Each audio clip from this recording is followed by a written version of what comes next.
Hermanos, vamos al tema número 14 de la serie sobre el Evangelio de Marcos, que es lo que hemos estado enseñando, y el tema de hoy lo he titulado Jesús es acusado de locura y poder demoníaco. Eso es lo que vamos a estar viendo, y el tema está basado en Marcos capítulo 3, versículos del 20 hasta el 35.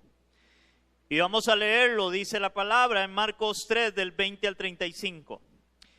Y se agolpó de nuevo la gente, de modo que ellos ni aún podían comer pan.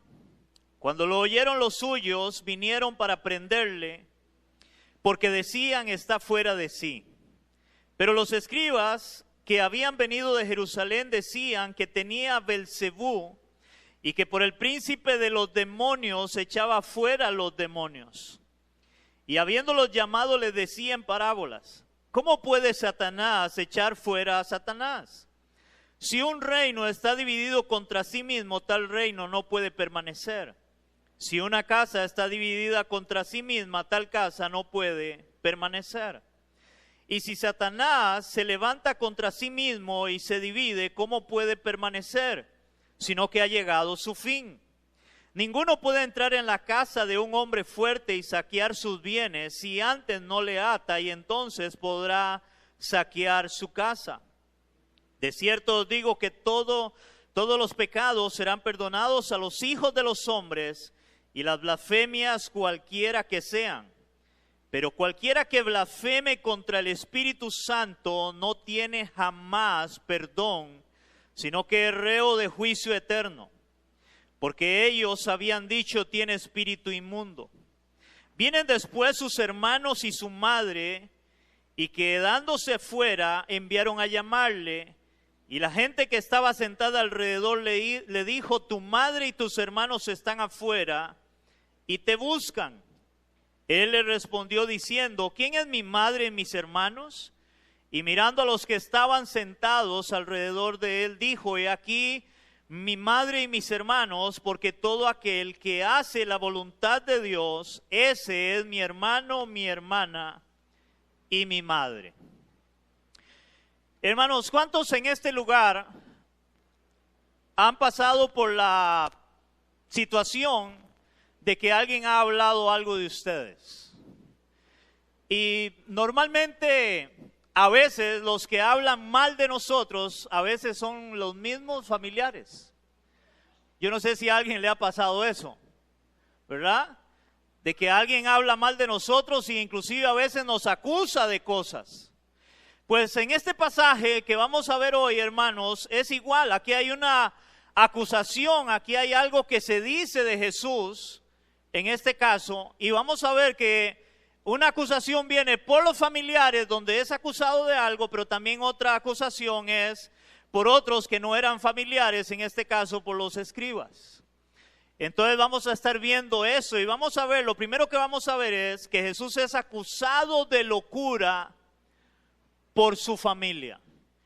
Y eso lo encontramos en los versos 20 y 21, pero también en los versos 31 y 35, porque como que esto es lo que Marcos primero empieza a presentar de cómo la familia acusa a Jesús, y luego en medio de esa acusación viene la otra acusación de los escribas en este caso.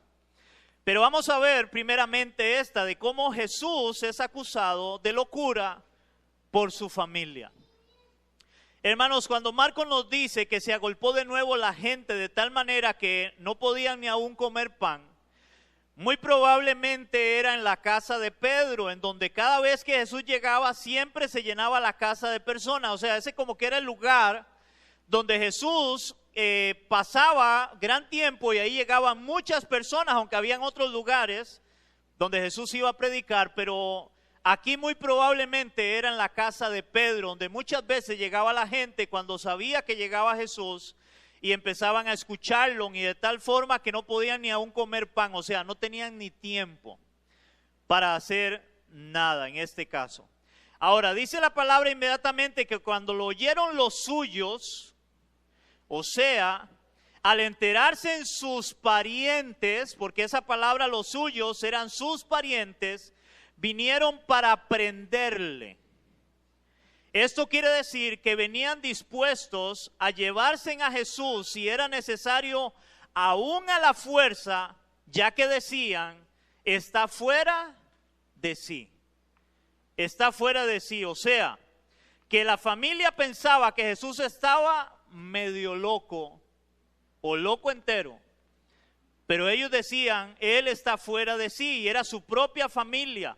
Entonces ellos pensaban que Él estaba medio loco, ya que ellos muy probablemente escuchaban todas las cosas que Jesús hacía, como predicar, sanar enfermos y echar fuera demonios.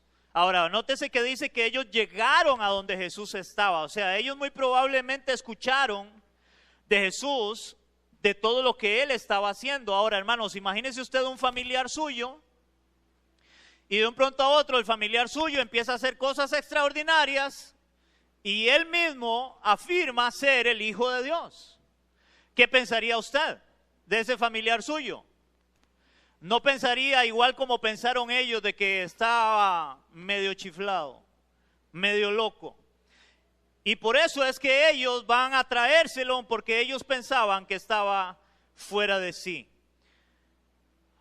Ahora, hermanos, muy probablemente a sus parientes no poder hacer nada con respecto a Jesús, porque ellos llegaron a ver si se lo podían llevar, es que dice que entonces vinieron después sus hermanos y su madre. Ahora, sus hermanos y su madre, los cuales quedándose en fuera enviaron a llamarle, porque recuerden que muy probablemente él estaba en la casa de Pedro. Entonces enviaron a llamarle, y la gente que estaba alrededor de Jesús le dijeron, tu madre y tus hermanos están afuera y te buscan. Tu madre y tus hermanos que están afuera te buscan. Hermanos, y eso es interesante porque ni aún los mismos hermanos de Jesús creían en Él. Ahora, como le dije a ustedes, si usted ve a un pariente suyo, hermanos, de que dice que es el Hijo de Dios y anda haciendo todo lo que Jesús hacía, y usted puede pensar que está medio loco, ¿cuánto más si es hermano suyo? El hermanillo suyo. Ahora, Jesús era el hermano mayor. Entonces ellos muy probablemente se criaron viéndolo a él como el hermano mayor, pero de un pronto a otro ahora, ya, pero mi hermanillo está volado de la cabeza, está loco, y ellos vienen también a querer llevarse a Jesús, porque ellos tampoco creían en Jesús, como lo vemos, y la Biblia lo afirma en San Juan capítulo 7 del 1 al 5. Dice ahí, incredulidad de los hermanos de Jesús. Dice la palabra, después de estas cosas, andaba Jesús en Galilea, pues no quería andar en Judea, porque los judíos procuraban matarle, dice, y estaba cerca de la fiesta de los judíos, de los tabernáculos, y le dijeron sus hermanos, oigan, sus hermanos, sal de aquí y vete a Judea. Sal de aquí, vete a Judea, para que también tus discípulos vean las obras que haces. Porque ninguno que procura darse a conocer hace algo en secreto. Si estas cosas haces, manifiéstate al mundo. Versículo 5, porque ni aun sus hermanos creían en él. Hermanos, aún ni los hermanos de Jesús creían en él. Ahora, estos hermanos eran realmente hermanos de Jesús. Estos realmente eran hermanos de Jesús, no eran simples parientes o primos, como vemos primeramente que empieza a hablar Marcos, donde dice que vinieron los suyos, que eran los parientes, que eran muy probablemente los primos o parientes. No, aquí está hablando exclusivamente de los hermanos y su madre. Hermanos, entonces ellos no eran simples parientes o primos, como muchos lo quieren malenseñar para defender la doctrina de que María siempre fue virgen. Ya que la Biblia, hermanos, es bien clara con respecto a esto. María no siempre fue virgen. Cuando la Biblia habla de que ella era virgen, era porque realmente era virgen. No había tenido relaciones sexuales. Ella fue concebida del Espíritu Santo. Hermanos, pero como toda mujer normal, natural, hermanos, después de que ella da a luz, María deja de ser virgen. Así de fácil. Y además de eso, de que ella tenía un esposo, José. Ahora vea lo que dice la Biblia en relación a esto. Vamos a ver Mateo 1 del 24 al 25. Hermanos, y antes de leer Mateo 1 del 24 al 25, yo una vez escuché a una persona, hermanos, y créanme, yo no supe qué hacer. O sea, me dieron ganas de reír y de llorar al mismo tiempo por las creencias que a veces tiene la gente. Porque yo escuché a una persona una vez diciendo que María siempre fue virgen. Entonces yo le hice la pregunta y le digo, oye, pero entonces ¿cómo hizo? Porque ella tuvo un parto normal. Y al tener un parto, pues lógico que ella no iba a ser virgen, aunque además tuvo esposo, como vamos a verlo ahorita. Y esta persona llegó y me dijo esto, que para mí fue lo más sin sentido que puede haber en este mundo. De que María tuvo a Jesús por la mollera. Hermanos, eso me dijeron a mí. Y eso hay gente que cree esas cosas, o sea, para defender lo indefendible, que no tiene ni pies ni cabeza. Eso es irracional completamente. Pero vea lo que dice la palabra, Mateo capítulo 1, versículos del 24 al 25 dice la palabra. Dice, y despertando José del sueño, hizo como el ángel del Señor le había mandado y recibió ¿a quién? A su mujer. Recuerden que él quiso dejarla a José secretamente porque él decía, yo no la he tocado, yo no he tenido relaciones con ella. Por lo cual tiene que venir un ángel y decirle, no rechaces a María, porque lo que en ella es concebido es por el Espíritu Santo. Entonces dice que José atiende, en este caso, a lo que el ángel le dice, y él la recibió por mujer, o sea, por mujer entiéndase por ahora, su esposa. Versículo 25, pero, esos peros de la Biblia, porque él la recibió como esposa, pero no la conoció. Hermanos, oigan esto, no la conoció hasta que dio a luz a su hijo primogénito y le puso por nombre Jesús. Ahora, esta palabra que dice que no la conoció es un eufemismo, porque es algo ilógico. Ellos ya tenían una relación de noviazgo. ¿Y cómo no la conoció? Porque él no está hablando de conocer como no sabía quién era. Ahí la palabra no la conoció, él no tuvo relaciones sexuales hasta después, pero no la conoció, no tuvo relaciones sexuales hasta después de que dio a luz su hijo. Y nótese que la Biblia dice primogénito. ¿Qué significa primogénito? Primer hijo. Ahora, si hubiera sido el único hijo, no diría primogénito, diría ¿qué? Unigénito.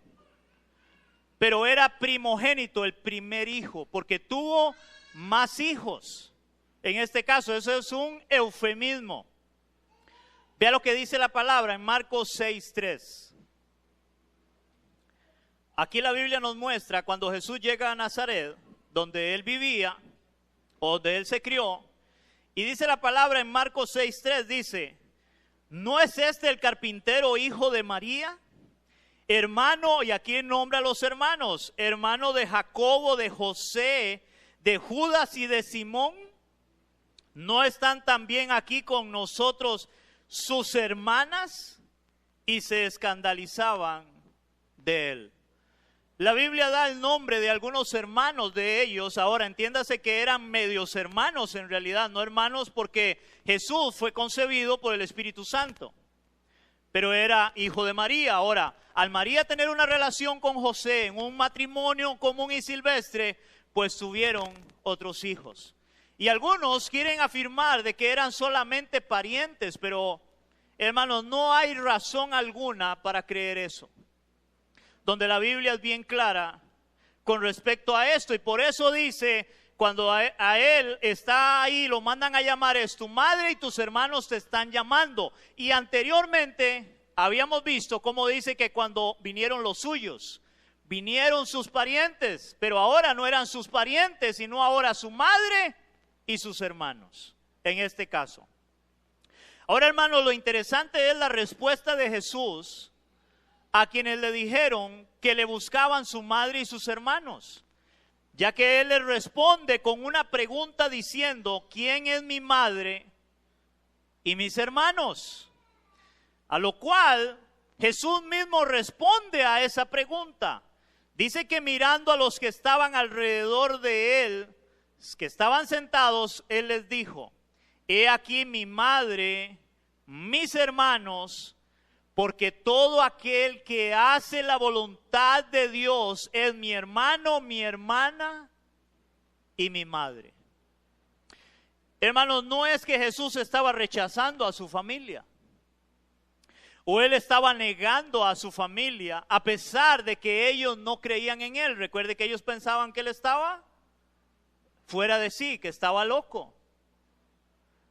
Entonces, por lo cual ellos, hermanos, Jesús no es que simplemente estaba rechazándolos a pesar de que ellos no creían en Él, sino que Él simplemente estaba dando a conocer una verdad, ya que por encima de las relaciones familiares, iglesia, tenemos una familia espiritual.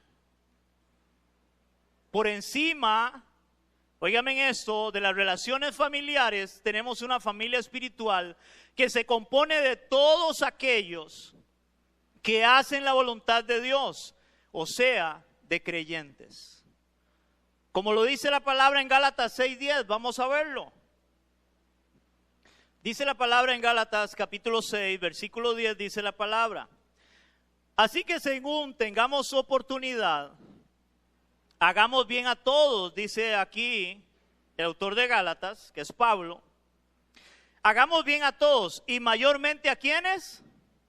A los de la familia de la fe.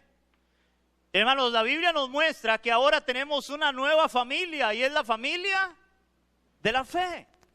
Entonces, por eso Jesús dice, ¿quién es mi hermano, mi hermana o mi madre? Y Él vio a los que estaban sentados como ustedes y dijo, todo aquel que hace la voluntad de mi Padre, ese es mi hermano, mi hermana y mi madre. Esos son ahora mi familia espiritual. Y Él venía a enseñar la palabra. Y esa era la familia que Él ahora había como su familia, no rechazando a su propia familia, sino que ahora su prioridad era enseñarles a ellos la palabra de Dios. Hermanos, el que la familia de Jesús pensara que estaba medio loco, nos deja ver una realidad. Y es que cuando una persona se ha vuelto a Cristo, tendrá personas en contra. Y muchas veces los primeros serán los de su propia casa.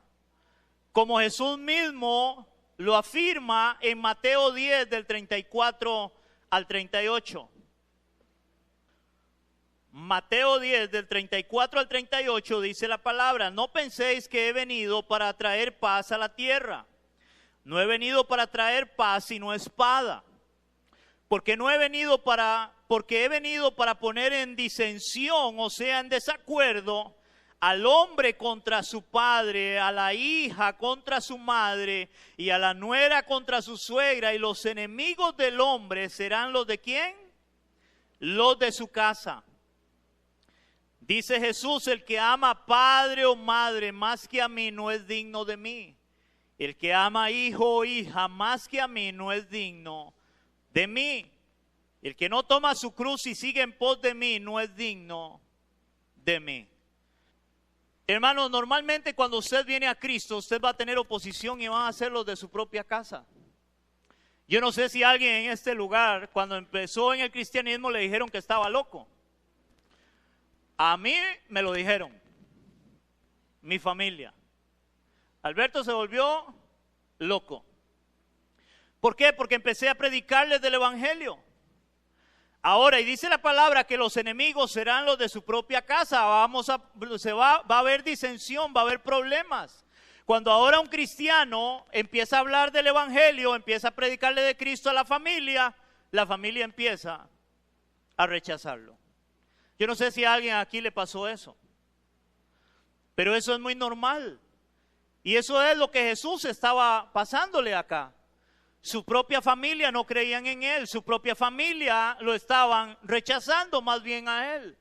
Porque venían era no para, ay, qué bueno, este hombre es mi hijo, es mi hermano, es mi pariente, está enseñando la palabra, él es el enviado de Dios. No, él está fuera de sí, él está loco. Y venían a llevárselo, aún a la fuerza, si era posible. Hermanos, muy probablemente, si tú eres un verdadero cristiano, un verdadero creyente, vas a tener oposición de tu misma casa, de tu misma familia, vas a tener oposición. Y van a hablar de ti. Yo no sé si alguien alguna vez te ha dicho, inclusive a veces puede ser el esposo, la esposa, pueden ser los hijos, y le dicen, pero ¿para qué va a la iglesia? ¿No es que es cristiano? ¿No es que es cristiana? Porque usted hizo cualquier cosa, y a veces lo mínimo, y empieza a tener oposición, a rechazarlo. Y a veces inclusive, ¿para qué vas a la iglesia? Yo no sé si a alguien le ha pasado. Y son los de la misma familia, son los de la misma casa. Ahora eso me lleva al punto 2, y es que Jesús es acusado de poder demoníaco por los escribas, versos del 22 al 30 del Evangelio de Marcos que estamos estudiando. Hermanos, en medio de la acusación de los parientes a Jesús, que él estaba fuera de sí, también vemos la acusación de los escribas que habían venido de Jerusalén y decían que tenía Belcebú y que por el príncipe de los demonios echaba fuera los demonios. Hermanos, los escribas no podían negar los milagros de Jesús ni su poder sobrenatural. Ellos no podían negar esto. Pero sí negaban que viniera de Dios, porque de aceptarlo habrían tenido que reconocer también que Jesús era el Mesías.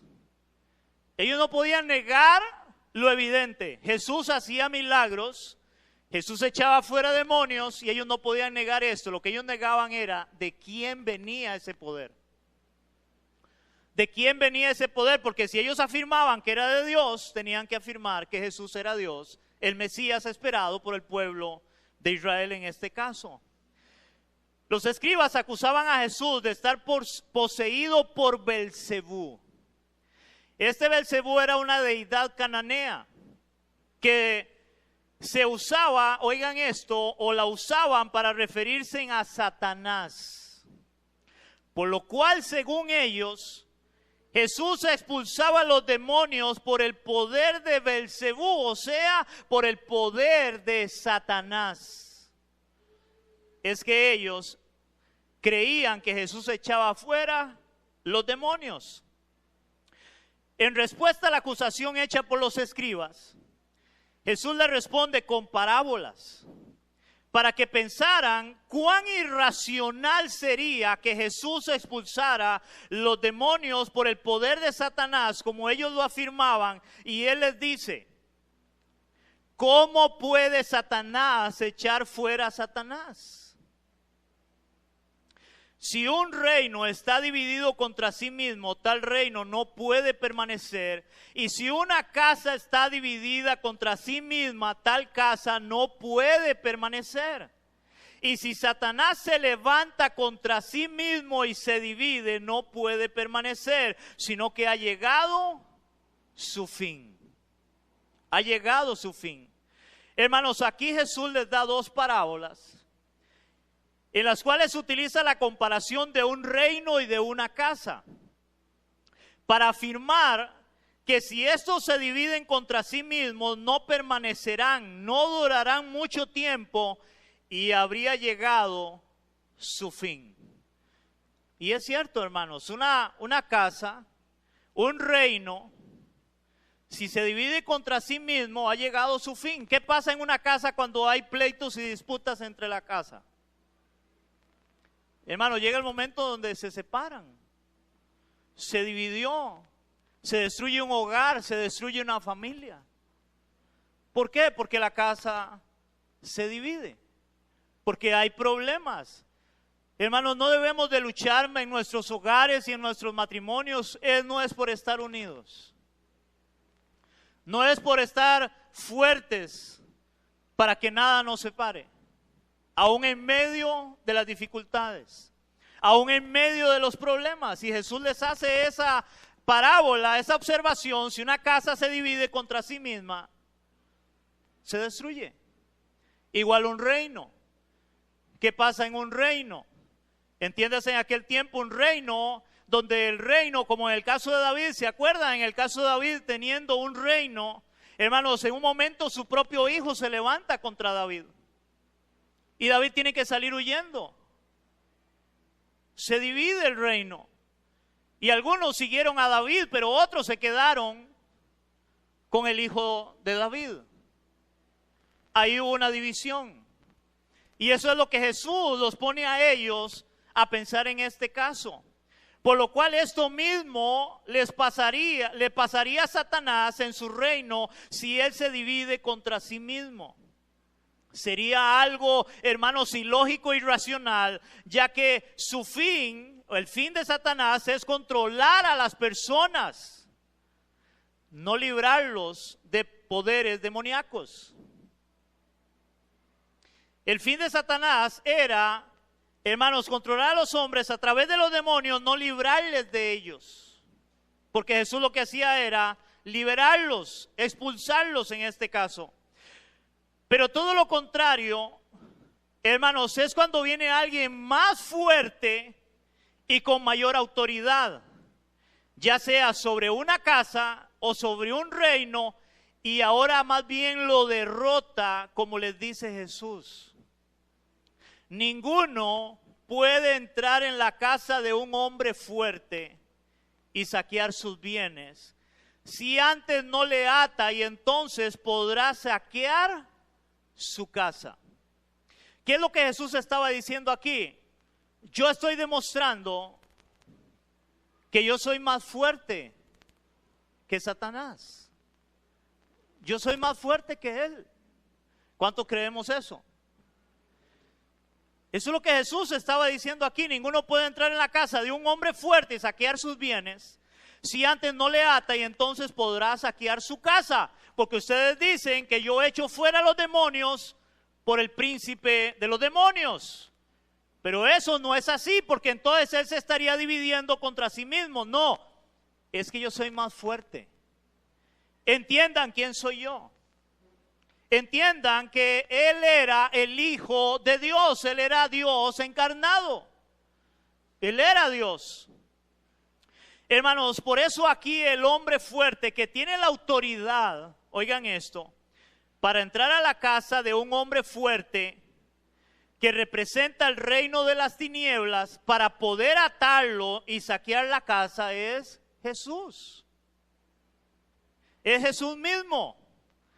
Ahora, hermanos, pero hoy es muy normal escuchar a muchos, yo no sé cuántos lo han oído, atando al diablo.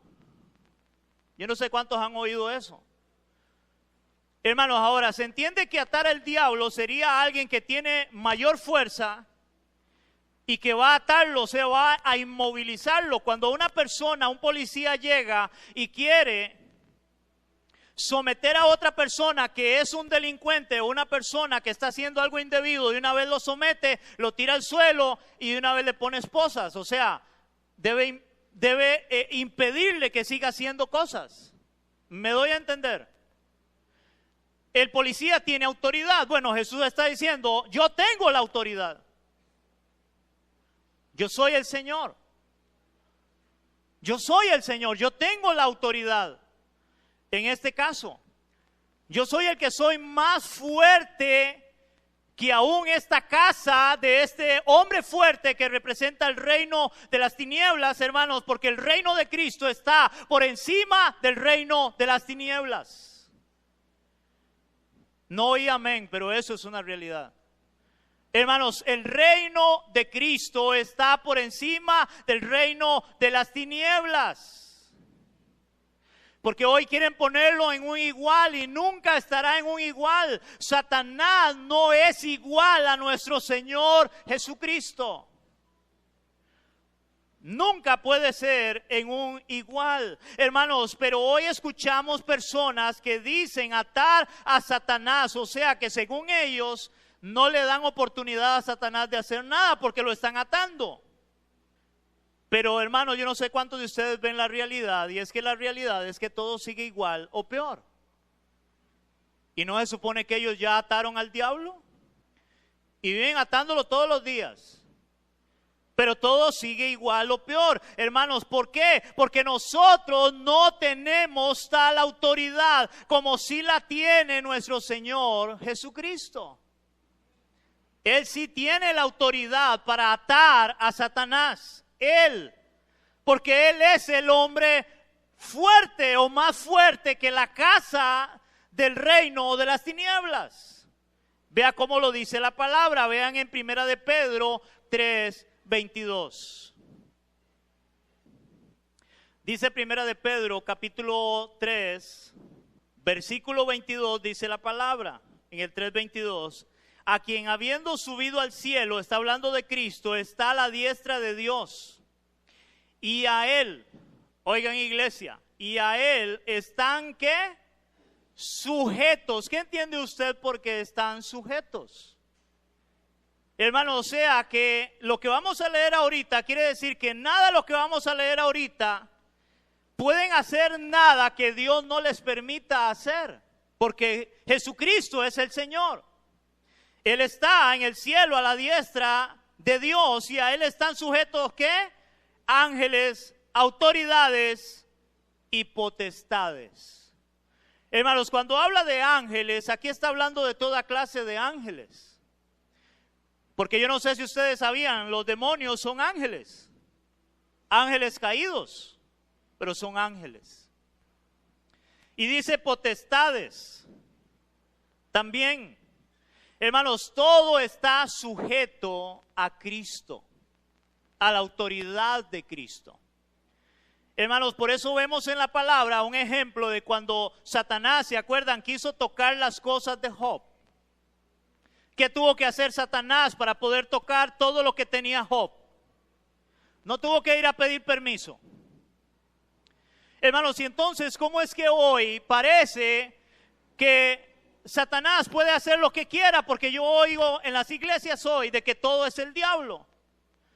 Todo es Satanás. Satanás está en contra mía. Satanás me hizo esto. Satanás quiere robarme. Satanás quiere quitarme. Hermanos, pero Satanás no puede hacer nada que Dios no le permita hacer. ¿Por qué? Porque a Él, a Cristo, están sujetos principados, potestades. Todo está sujeto a Él. Absolutamente todo. Hermanos, nosotros oramos para que Dios intervenga en el mundo espiritual y natural. Para que Dios intervenga, porque Él es el que tiene la autoridad y el poder, no nosotros. Pero cuando ellos dicen que ellos tienen el poder y la autoridad, dicen, es que atamos al diablo, oye, pero sigue igual. Entonces, ¿por qué todo sigue igual? Porque el ser humano no tiene tal autoridad. Pero sí oramos a aquel que tiene toda la autoridad, a nuestro gran Dios y Salvador, Jesucristo.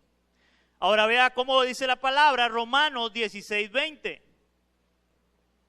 Dice la palabra en Romanos 16:20, dice la palabra, y el Dios de paz, oigan eso iglesia, y el Dios de paz aplastará en breve a Satanás. ¿Quién va a aplastar a Satanás? Dios. Y el Dios de paz aplastará en breve a Satanás, oiga, bajo vuestros pies. La gracia de nuestro Señor Jesucristo sea con vosotros. ¿Quién es el que va a aplastar a Satanás debajo de nuestros pies? Hermanos, es Dios, no somos nosotros. Y yo oigo a mucha gente diciendo, es que yo tengo a Satanás bajo mis pies. Yo, como usted. Hermano, usted no tiene pero ni el perrito de su casa debajo de sus pies. Te quiere patearlo y ya se le quita el tiro. Hermanos, Dios aplastará en breve a Satanás bajo vuestros pies. Él es el que tiene la autoridad, no el hombre. Para atarlo, usted lee en Apocalipsis, donde la Biblia dice que Satanás será atado por 1000 años. ¿Quién le va a atar? Es nuestro Dios. Él tiene esa autoridad, no nosotros. No sé cuántos me están siguiendo. Hermanos, y esto es importante entenderlo, porque hoy es muy normal escuchar estas falsas enseñanzas, donde nos ponen a nosotros los hombres, y yo uso esta expresión como super saiyajines. No sé si saben qué es un saiyajin. Ese canto han visto Goku. Hermanos, y la gente cree que ellos pueden convertirse en super saiyajines. Y yo tengo a Satanás, soy yo, y yo lo deseo frente a frente para luchar con él, hermanos. Eso no es una verdad. El único que tiene toda la autoridad es el Señor Jesucristo. Hermanos, por eso al Jesús echar fuera a los demonios, Él estaba mostrando la autoridad que tenía como Dios. Él tenía la autoridad. Vea cómo lo dice Lucas 11:20. Dice la palabra en Lucas capítulo 11, versículo 20. Dice la palabra: mas si por el dedo de Dios, oigan esto, mas si por el dedo de Dios echo yo fuera los demonios, ciertamente el reino de Dios ha llegado a vosotros. Porque era el dedo de Dios, era Dios mismo en él. Él era Dios. Él tenía el poder, pero ¿a quién le estaban atribuyendo ellos el poder para echar fuera a Jesús a los demonios? A Satanás. Es que Él lo hace por el príncipe de los demonios. Pero Jesús les dice: ¿cómo se les ocurre pensar eso? ¿Cómo no entienden quién soy yo? Viendo lo que hago. Porque es el dedo de Dios, entonces el reino se ha acercado a vosotros. Ahora, hermanos, qué triste es ver cuán endurecido estaba el corazón de los escribas, que no podían reconocer como lo que Jesús hacía era el dedo de Dios. Como ellos no pudieron entender eso. O sea que por el poder de Dios, como si pudieron, reconocer en algún momento los hechiceros de Egipto que lo que Moisés hacía era por el dedo de Dios o la mano de Dios. Yo quiero que vayamos un momento a Éxodo 8, del 18 al 20. Dice la palabra en Éxodo 8, del 18 al 20, hermanos. Aquí viene hablando ¿se acuerdan cuando Moisés va a sacar al pueblo de Israel de Egipto? Y él hace muchos prodigios, hace cosas extraordinarias que eran por medio de Dios. O sea, Dios las hacía para poder sacar al pueblo de Israel de Egipto. Y vea lo que dice la palabra. Y los hechiceros hicieron así también para sacar piojos con sus encantamientos, pero no pudieron. Y hubo piojos tanto en los hombres como en las bestias. Entonces los hechiceros dijeron a Faraón: dedo de Dios es este. Oigan, dedo de Dios es este. Mas el corazón de Faraón se endureció y no los escuchó como Jehová lo había dicho. Hermanos, los mismos hechiceros le dijeron a Faraón: esto es el dedo de Dios, esto es Dios mismo, el Dios verdadero. Pero interesantemente también el corazón de Faraón endurecido. Ahora vemos igualmente el dedo de Dios, a Jesús haciendo milagros extraordinarios, echando fuera demonios. Y los fariseos no creían, los escribas no creían. Estaban endurecidos en su corazón. Ellos entendieron de que era el dedo de Dios. En otras palabras, que era por la mano de Dios mismo lo que estaba pasando o sucediendo. Hermanos, porque todos los milagros, hermanos, todos los milagros, la obra de Cristo hecha, todos los milagros que usted pueda ver en los evangelios, hermanos, lo que demuestran es que Jesús es Dios. Eso es lo que demuestran. Que Jesús es Dios. ¿Para qué? Para que tú y yo y el mundo entero puedan creer en Jesús como Señor y Salvador de sus vidas. Él es Dios. Porque el problema es que la gente va a la Biblia solo buscando ver milagros para, yo quiero recibir un milagro. No, toda la evidencia, las obras de los milagros extraordinarios de Jesús muestran que Él es Dios. Él es el Señor. Y que como Dios tomó forma de hombre para ir a morir a una cruz sin haber pecado y derramar su sangre, morir y resucitar al tercer día para darle salvación a todo aquel que en Él crea. Para darle vida eterna a aquellos que vienen a Él por la fe y en arrepentimiento para salvación. Esa es la realidad, porque vea cómo lo dice la palabra en San Juan 10 del 24 al 25. Dice así: y lo rodearon los judíos y le dijeron: ¿hasta cuándo nos turbarás el alma? Si tú eres el Cristo, dínoslo abiertamente. Jesús le respondió, oigan la respuesta de Jesús: os lo he dicho y no creéis.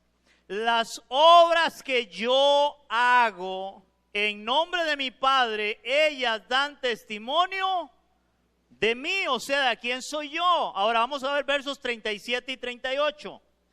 Dice: si no hago las obras de mi Padre, no me creáis. Oigan, si no hago las obras de mi Padre, no me creáis. Mas si las hago, que era por el Padre, aunque no me creáis a mí, dice Jesús, creed a las obras, para que conozcáis y creáis que el Padre está en mí y yo en el Padre. Si ustedes no quieren creer en mí, que yo soy el Mesías, que yo soy el Señor, está bien, no me crean a mí, pero crean a las obras. Porque las obras que yo hago, no las hace cualquiera. Y esas obras son el testimonio de quién soy yo. Todos los milagros, toda la obra en los evangelios, hermano, es para que tú creas en Cristo. Es para que tú te vuelvas a Él en arrepentimiento y fe y te rindas a Él creyendo que Él es Dios y que solo en Él hay salvación para tu vida. Esa es la realidad de los evangelios. Hermanos, por lo cual negar lo que Jesús estaba haciendo ante sus propios ojos, lo cual mostraba que Él era Dios, y atribuirlo a Satanás como lo hicieron los escribas, era un pecado imperdonable, como les dice Jesús en el verso 28. De cierto os digo que todos los pecados serán perdonados a los hijos de los hombres, y las blasfemias cualquiera que sean. Pero cualquiera que blasfeme contra el Espíritu Santo, que es Dios también, no tiene jamás perdón, sino que es reo de juicio eterno. Porque ellos porque ellos habían dicho: tiene espíritu inmundo. Hermanos, como podemos ver, la blasfemia contra el Espíritu Santo, la cual no tiene perdón de Dios, consiste en rechazar a Cristo, como lo hicieron tanto los escribas como los fariseos, a pesar de ver una y otra vez todos los milagros extraordinarios y la autoridad de Jesús para echar fuera demonios. En eso consiste la blasfemia contra el Espíritu Santo. Consiste en rechazar la obra de Cristo. Hermanos, hasta el día de hoy, los hombres siguen rechazando a Cristo. hasta el día de hoy. Los hombres siguen rechazando a Cristo y no quieren volverse a Él en arrepentimiento y fe, a pesar de ver todos los días el poder de Dios en sus propias vidas, al, por ejemplo, abrir sus ojos cada mañana, al ver toda la creación de Dios, por lo cual no tendrán excusa el día del justo juicio de Dios. No tendrán excusa, porque han rechazado a Cristo, como lo muestra la palabra. Vamos a ver San Juan 3, del 16 al 19. Dice en la palabra, en San Juan 3, del 16 al 19, porque de tal manera amó Dios al mundo que ha dado a su Hijo unigénito, único Hijo, para que todo aquel que en Él cree no se pierda, mas tenga vida eterna. Porque no envió Dios a su Hijo al mundo para condenar al mundo, sino para que el mundo sea salvo por Él. El que en Él cree, iglesia, no es condenado. El que en Él cree no es condenado, pero el que no cree, nótese, ya ha sido condenado porque no ha creído en el nombre del unigénito Hijo de Dios. Y esta es la condenación, que la luz vino al mundo, o sea, Cristo, y los hombres amaron más las tinieblas que la luz, porque sus obras eran y siguen siendo malas. Hermanos, la condenación del hombre está en rechazar a Cristo. Ellos estaban rechazando a Cristo a pesar de los milagros.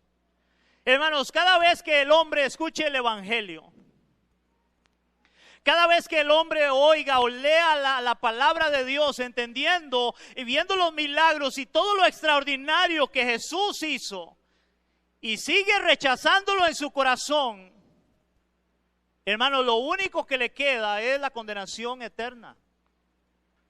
Porque por su dureza y por su corazón no arrepentido antes de volverse a Cristo, rechaza a Cristo. Eso es lo que hace el ser humano. Eso es lo que hace el hombre, rechaza a Cristo. El hombre cree que se levanta todos los días porque es muy carga, yo me acosté ayer y mañana voy a levantarme y punto. No. La Biblia dice que Dios da la vida y Dios la quita. ¿Y cuántos se acuestan y no despiertan? ¿Cuántos dicen voy a ir a hacer tal cosa y no llega? Tiene un accidente o le da un paro y muere. Vea lo que dice la palabra en Romanos 1 del 18 al 21. Dice Romanos capítulo 1 del 18 al 21, porque la ira de Dios se revela desde el cielo contra toda impiedad e injusticia de los hombres que detienen con injusticia la verdad. Porque lo que de Dios se conoce les es manifiesto, pues Dios se los manifestó. Porque las cosas invisibles de Él, de Dios, su eterno poder y deidad se hacen claramente visibles desde la creación del mundo, siendo entendidas por medio de las cosas hechas, de todo lo que vemos, de modo que no tienen excusa. Pues habiendo conocido a Dios, no le glorificaron como a Dios, ni le dieron gracias, sino que se envanecieron en sus razonamientos y su necio corazón fue entenebrecido. Vamos a verlo hasta el 22. Profesando ser sabios, se hicieron necios. Hermanos, la creación, hermanos, el ver salir el sol, ocultarse el sol. Hermanos, ahora un día de estos alguien empezó a postear fotos del atardecer, de cómo se veía el cielo. Hermanos, eso muestra la grandeza de Dios y que Dios es real, de modo que quien quiere rechazar a Cristo es porque hay necedad en su corazón y no tendrá excusa para el día del juicio por rechazar a Cristo. Hermanos, en nuestro contexto, la blasfemia contra el Espíritu Santo hermanos, el cual es Dios, el Espíritu Santo, el cual es Dios, sería cualquier persona que niegue que Dios existe y es real. Este no tendrá jamás perdón de Dios, sino que es reo, o sea, prisionero de juicio eterno. Óigame, cualquier persona que rechace a Cristo está blasfemando por no creer en Él, que eso fue lo que hicieron los escribas y los fariseos.